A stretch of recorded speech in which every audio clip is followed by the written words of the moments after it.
خب دیگر گفته است السلام علیکم داملای شیرینسخن، در حالت حیض نفاس بوس و کنار بازم جایز است یا نه؟ این سوال از او امام حسین خیلی افضل تر است. او قصه او را از هر جا میشنوین، اما این سوال ضرورتر است. با همین مسئله جواب دهید. در حالت حایضه بدن زن، عادت ماهیانه که زنها دارند، یا در حالت نفاسی که بعد از تولد کردن کودک در حالت نفاس هستند، بوس کنار بزن، البته که کنارش بیسته میشه، بوسه هم کنه میشود به شرط خوفی دیگر کار نباشد، اما قریب کردن او را وطی کردنش حرام است. در حالت حیض عادت ماهیانه زنها خصوصا جوانها خوب گوش کنین، یا در حالت نفاس نزدیکی کردن حرام است. خدا در قرآن منع کرده است ایره که اعوذ بالله من الشیطان الرجیم ولا تقربهن حتی یطهرن. خدا میگه البته خدا با تأکید به نون ثقیله آمدگی است که البته شما به زنها نزدیک نشوید در حالت حیض نفاس بدن. ولا تقربهن حتی یطهرن، حتی که او زنها نیک پاک شوند.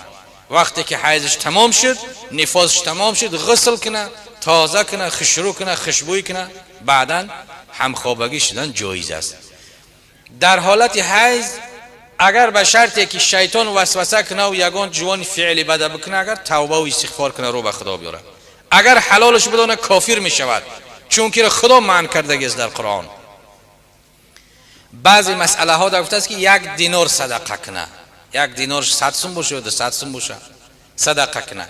کم بغل باشه نصف دینار صدقه کنه وقتی که در حالت حیض و همخوابگی کرد.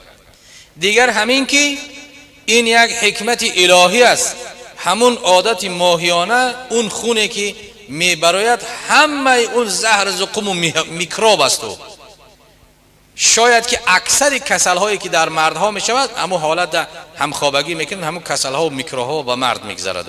او بسیار کاری بد است، خدا معنیش کردگی است. طبی همه امروزه همه مدیسین معنی کردگی است در این حالت، چون که همه اون میکروب از خارج میشود. حتی در سن 40-45 یا 50 همه حیض اگر قطع شود، اکثر زنها در همین حالت کسل های وزین میشن، بعدش میمیرن. این یک حکمت الهی است. برای همین بوسه کردن، کنار کردن جایز است، از ناف تا زیر زانو، یعنی که با او باید که نزدیکی نکند. رسول اکرم صلی الله علیه و سلم حضرت عایشه مادرمان قصه میکند که من در حالت حیض بودم، پیغمبر سر مبارک به بالای زانوی من میگذاشت، سخن میکرد، بوسه میکرد. یا که پس مانده همون زن هایجر هم خوردنش جایز است. نان و طعام و اوقات پختنش در خانه جایز است، حلال است، که عادتهای پیشینه اینها را منع میکردن.